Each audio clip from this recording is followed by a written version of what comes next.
Section 6.4 begins on page 419. We have two learning targets here. We have to know and use the special properties of a rectangle. We have to know and use the properties that ensure that a parallelogram is a rectangle. So, what are we working with today? Rectangles. All right? On page 419, we have the definition. A rectangle is a parallelogram with four right angles. So that is the definition of a rectangle. It's a parallelogram with four right angles. Now, by definition, a rectangle has the following properties. All right. By definition, what they mean is this. A rectangle is a special type of parallelogram. Not all parallelograms are rectangles, but all rectangles are parallelograms. Okay? So that means all of the properties of parallelograms are also properties of rectangles. So, first property, all four angles are right angles. All right? It says so right there. Second one, opposite sides are parallel. Opposite sides are also congruent. Third, opposite angles are congruent.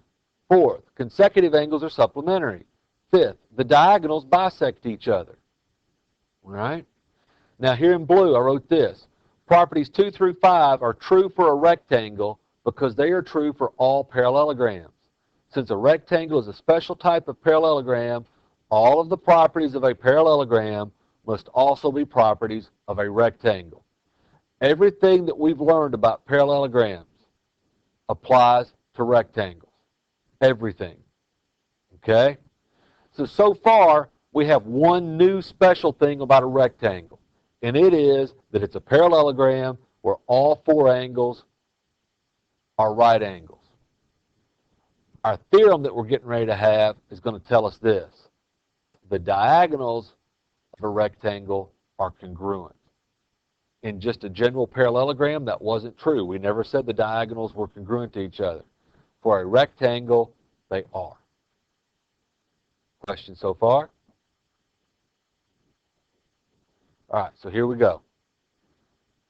If a parallelogram is a rectangle, then its diagonals are congruent.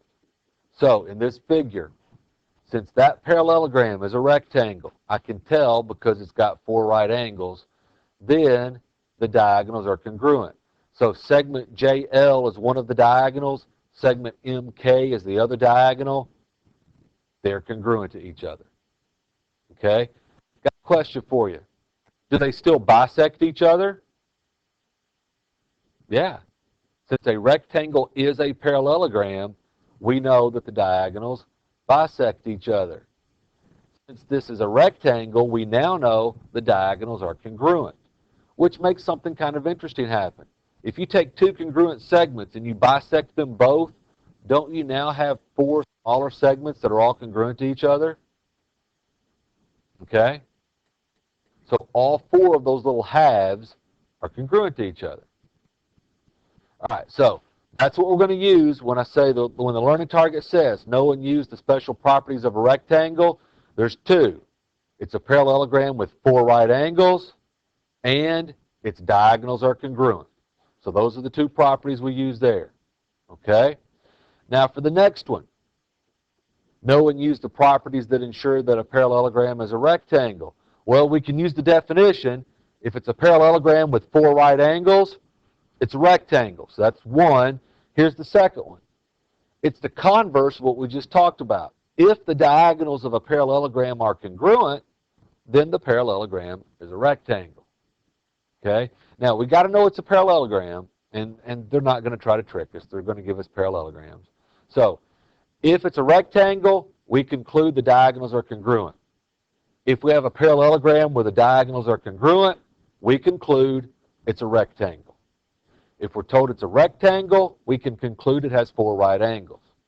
If we're told we have a parallelogram with four right angles, we can conclude it's a rectangle. Questions? Let's work some problems. On page 422.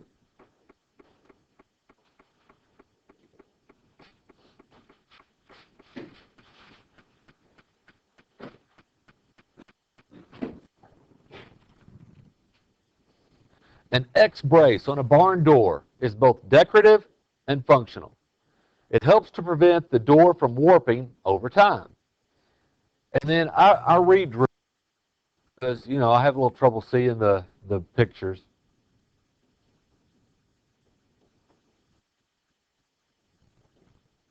So I redrew it, just like you should draw it on your paper. All right, so I made rectangle PQRS, where the diagonals cross, called point T. Fill in the information here. If S of T, or if ST, this segment right here, is 3 and 13/16, so I labeled that, feet. PS is 7 feet, so this one. And the measure of angle Q, this one, is 67. So label all of the given information onto your rectangle, and then find each measure. So let's answer the questions. Number one, what's the length of QR? Now, it's a rectangle, so it's a parallelogram. In a parallelogram, opposite sides are congruent. So if the length of PS is 7, the length of QR is 7. Got that one? All right. To get the length of SQ, that's the whole diagonal here. It's a parallelogram, so the diagonals bisect each other. If half a diagonal is 3 and 13/16, then the other half is 3 and 13/16. So if I add those together, I get the length of the whole diagonal, don't I? So 3 and 13/16 plus 3 and 13/16. Well, 3 plus 3 is 6. Now, what's 13/16 plus 13/16? It's 26/16. Okay? Now, I can simplify that. I can divide a 2 out of both 16 and 26 to make that 13/8. But that's a horrible way to write a mixed number, isn't it? I'm doing two things. I've got a mixed number and an improper fraction. That's no good. So keep the 6 plus, because 6 and 13/8 means 6 plus 13/8. Change that 13/8 to a mixed number. It'd be 1 and 5/8, right? Because 8 goes into 13 one time with 5 left over. 1 and 5/8. So finally, 7 and 5/8.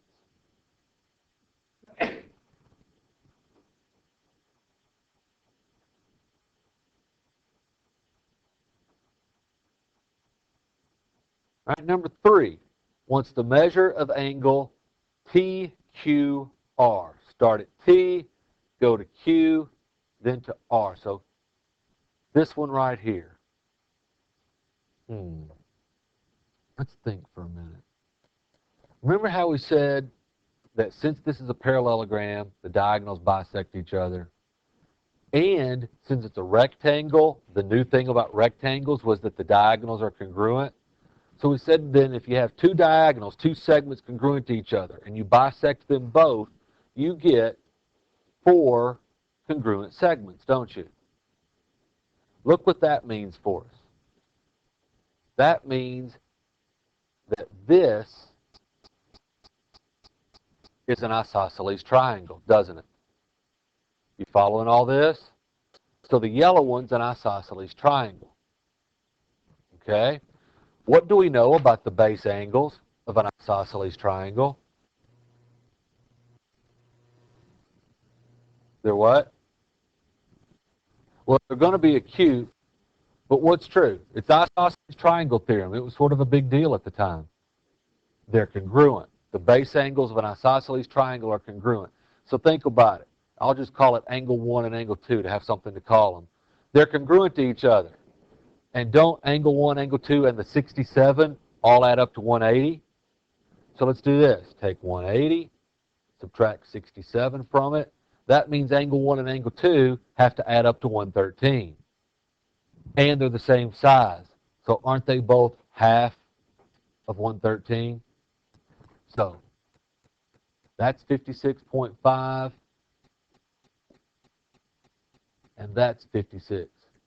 Now, how does that help me find the little angle I've got marked I'm supposed to find there? Well, like this. It's a rectangle. Isn't that a right angle? And so doesn't 56.5 plus the angle I've been trying to find the whole time have to add up to 180?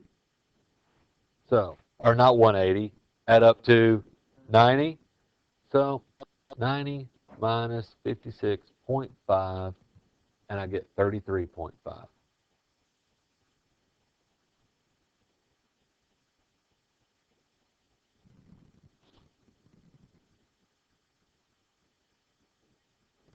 And they ask then for the measure of angle TSR.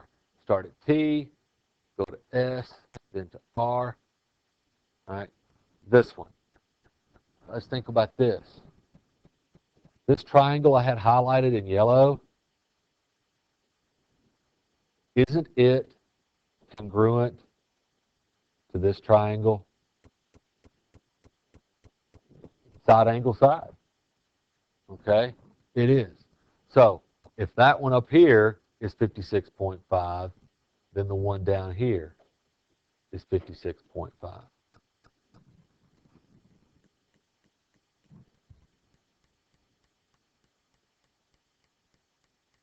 right, now, hopefully I won't confuse you. Let me show you something else I could have done. Okay? So,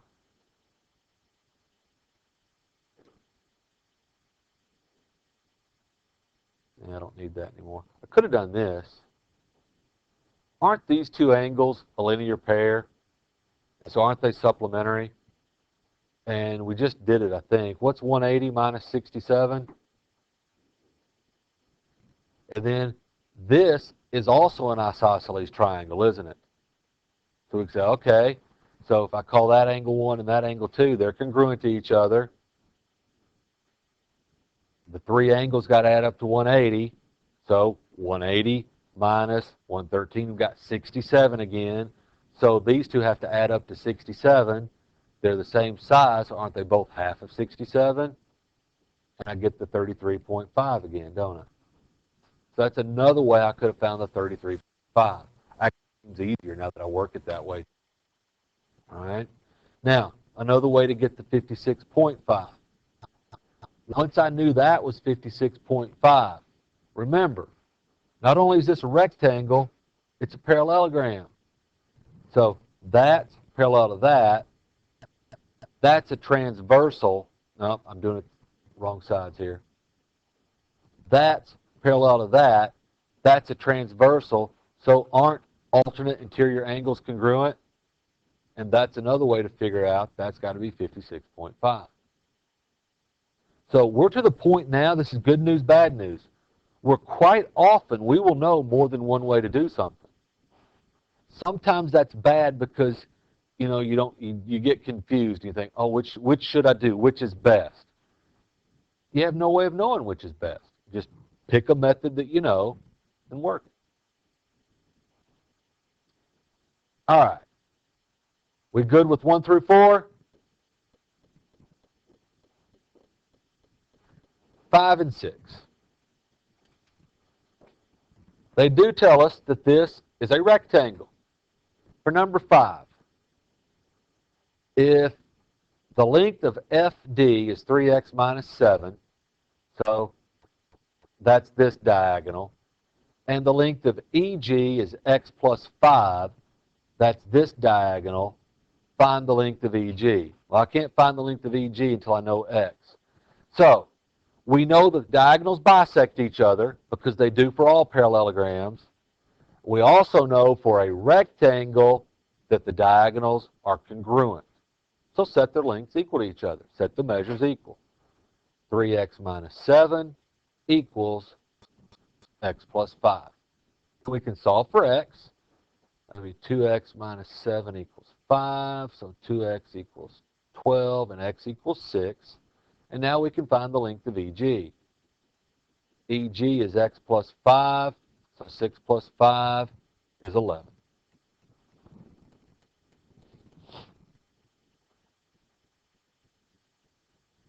Make sense?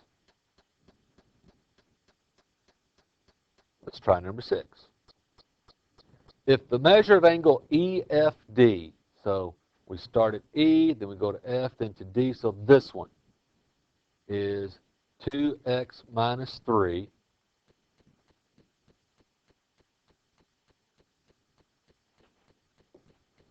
and the measure of angle DFG, start at D, go to F, then to G, this one is x plus 12.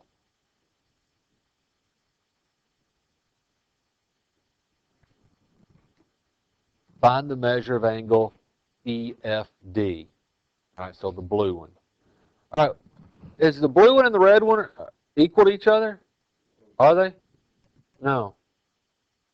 What do they add up to equal? 90. It's a rectangle, so that's got to be a right angle. So they add up to equal 90. So 2x minus 3 plus x plus 12 equals 90. Solve that. See what you get for x.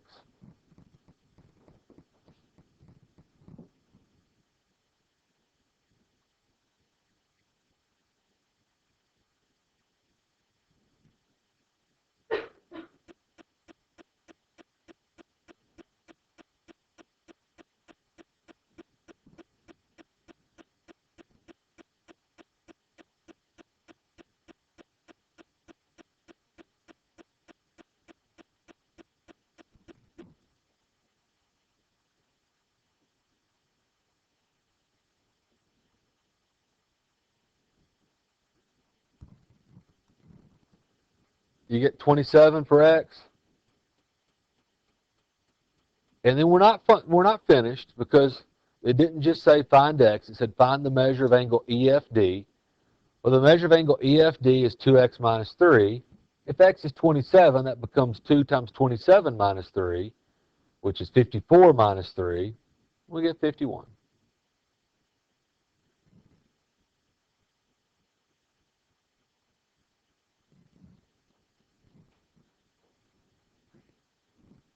We okay with this one? All right. Number 8. Graph each quadrilateral with the given vertices. Determine whether the figure is a rectangle and then justify your answer using the indicated formula. So let's see what we come up with. Thank you. All right, we graph W. So just do your best on your paper. It won't be exact, but make an XY plane on your paper. And then let's graph these vertices. So negative 4, 3. 1, 2, 3, 4. 1, 2, 3. There's W. X is 1, 5. 1, 1, 2, 3, 4, 5. Y is 3, 1. 1, 2, 3, 1. And Z is negative 2, negative 2. And there's Z.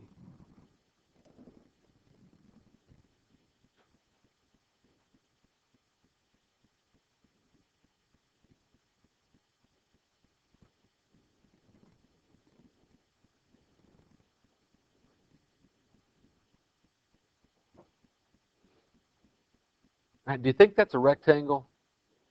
I don't think so. All right, it might be. I'm going with no. All right, now, they want us to use the slope formula. There's actually two things I can be looking for with the slope formula. One, I don't even think this is a parallelogram. And if it's not a parallelogram, it can't be a rectangle. Because remember the definition of rectangle? It's a parallelogram with 4 right angles. So that's one way to approach it. But it might be a parallelogram, but not a rectangle. What do you remember? We know that if the segments are parallel, their slopes are equal. If the segments are perpendicular, what do we know about the slopes? Opposite reciprocals. So we need to find all the slopes and see if we get opposite reciprocals on the connecting sides. You following me? All right. So let's get the slope of Wx here. So that'd be 5 minus 3 over 1 minus negative 4. That'd be 2/5. All right. Then let's get the slope of xy.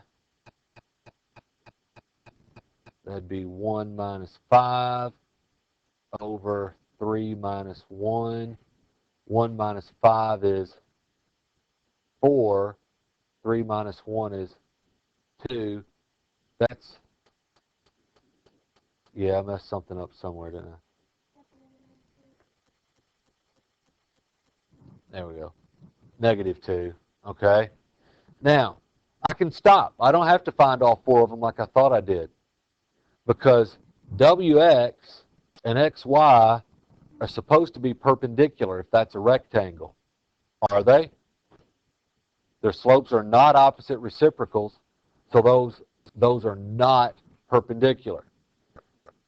So I can stop. Since Wx is not perpendicular to xy, let me rephrase that.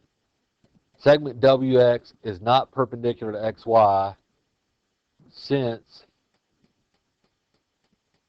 the slopes are not opposite reciprocals. Therefore, W, X, Y, Z is not a rectangle.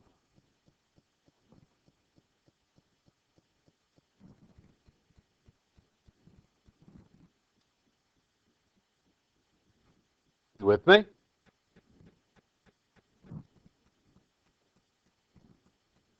Number 9. Graph each quadrilateral with the given vertices. Determine whether the figure is a rectangle. Justify your answer using the indicated formula. This time it's going to be the distance formula. Before we ever graph this, how is the distance formula going to help us decide whether or not we have a rectangle?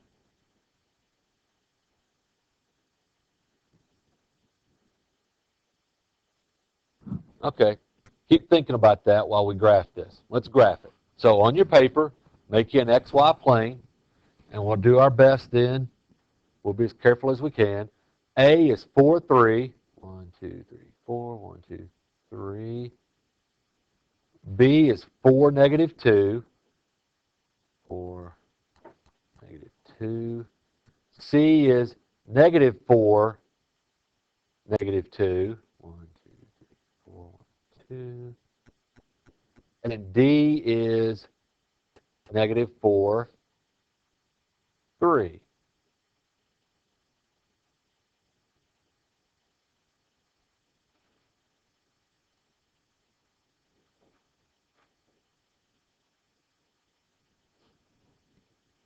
Is it a rectangle? Yeah. Now we got to prove it with the distance formula. Now, I could show that it's a parallelogram by showing that opposite sides are congruent with the distance formula. But I don't need to just show it's a parallelogram. I got to show that it's a rectangle. And I need something I haven't drawn in yet. I need the diagonals.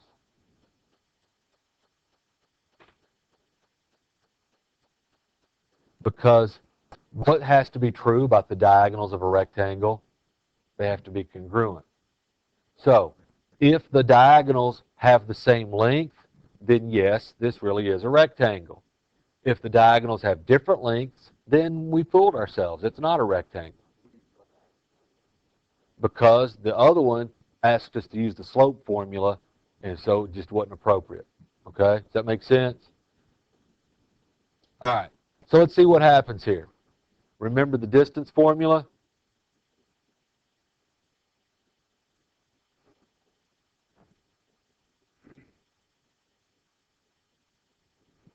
And let's see what we get. So the length of AC, so I'm using A and C, will be the square root of -4 minus 4 quantity squared plus -2 minus 3 quantity squared. So that'll be a -8. When I square -8, I get positive 64. Here I'll get a -5 in the other parentheses. When I square that, I get a positive 25. So that'll be the square root of 89. Let's see if the length of BD is also that. So the length of BD, the square root of. So now I'm using that and that. So that'll be -4 minus 4 quantity squared. That looks good. Plus 3 minus -2 quantity squared. That's a little bit different, but they are equal. Look, because I get the -8 in the first parentheses, square that, and I get 64 again. In the second parentheses, I get a positive 5 this time, but when I square that, I get 25 again, square root of 89. So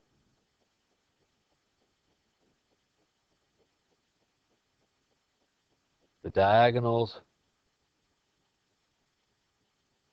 are congruent. So A, B, C, D is a rectangle.